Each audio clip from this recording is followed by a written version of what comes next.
So pretty big news was just announced. What's going on, guys? It's Ricky with Techbit Solutions and here with a super quick tariff update. Let's go ahead and jump right into it. If you guys did not see the news, Trump exempts phones, computers, and other electronics from reciprocal tariffs based out of China. As many of you guys have seen, one of the main reasons that Apple was negatively affected when these tariffs were put into place is because most of iPhones and Apple products are made out of China. When it comes down to a lot of these semiconductor chips, of course, NVIDIA being one of those big manufacturers, that also had a negative impact on NVIDIA and of course on Apple. Now, again, I'm just here to relay the message from what it is that's being shared. It says the Trump administration is exempting electronics such as phones, computers, and other electronics from reciprocal tariffs imposed on other nations, including China. So do you guys remember that there was an update that pretty much every country had a 10% standard tariff that was going to apply? But I think based off of the most recent update, I think it was 145% that the US placed a tariff on China. This would make it incredibly expensive for Apple products. I mean, I'm sure some of you guys saw that message that was circling around that Tim Cook, who's the CEO of Apple, flew in like 5 planes or 747s filled with iPhones. Now, why would he do something like that? Well, again, he only had a selected amount of time and he wanted to make sure that he got as many iPhones as possible into the United States before those tariffs took place. Now, I don't know what happened. I don't know if there was a conversation behind closed doors. You guys let me know down in the comment section. But this seems to be very favorable for those big manufacturers such as Apple and maybe NVIDIA that were going to get slapped with 145% tariffs.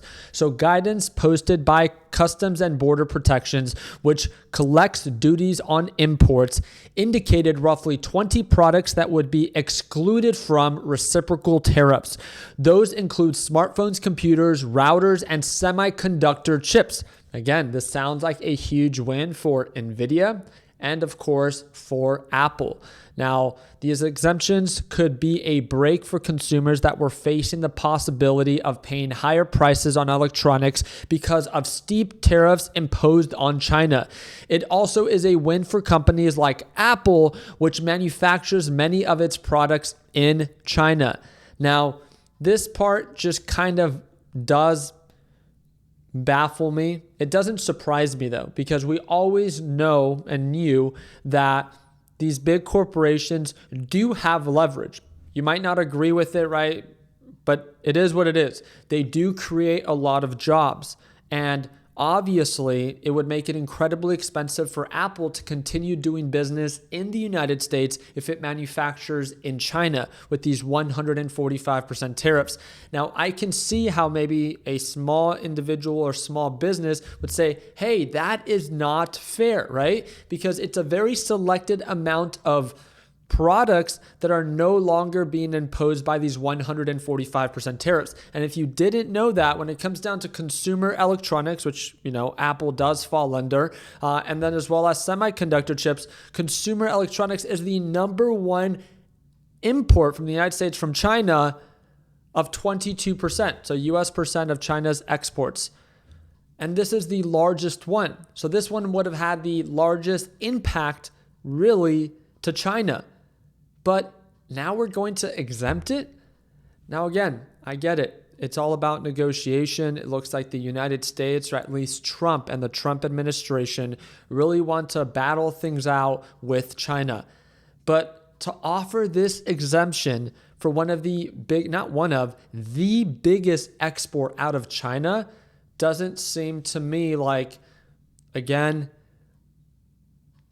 it's like you're kind of losing your leverage. Nonetheless, it's a huge win for Apple, and that's why I'm sharing it with you guys, because it is a huge win for Apple. It's a huge win for consumer electronics, and it's a possible huge win for NVIDIA, because again, Apple was very much so negatively impacted by these tariffs, and being at 145% is something that would take a huge hit when it comes down to Apple demand and up and coming earnings and also possible projections and guidance that would have to be adjusted because of what net profit and net revenue would actually look like later down the road.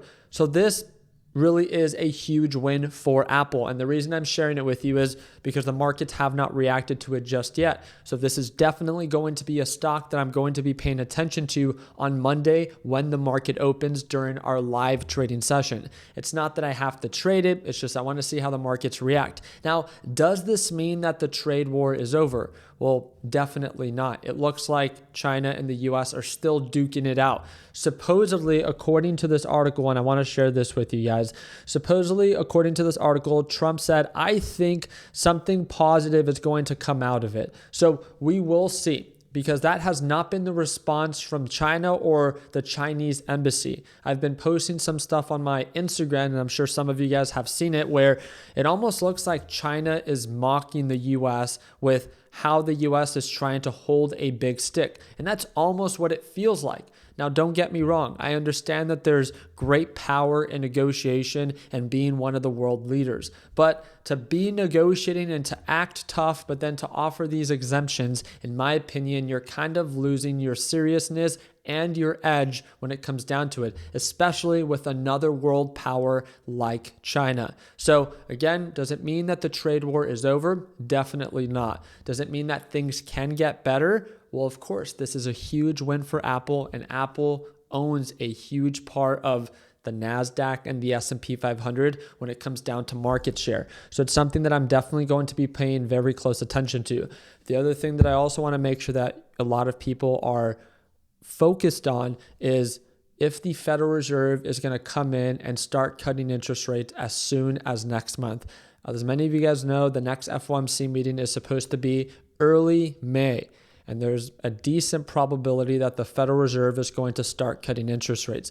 This would be a great positive catalyst for the market. Now, again, I'm not here to say that this bear market territory is over, but it looks like some of the issues are getting resolved for a lot of the big companies. And again, when these companies begin to win, it can create an influx of just positive buying power that does curate or allow the market to recover. So we're going to take it day by day, but I wanted to share this news with you guys. You guys let me know down in the comment section what you think. This is, of course, a huge win for Apple and Apple investors. I would imagine that this would be a big positive catalyst as markets begin to open on Monday, but we will see how the markets will continue to react.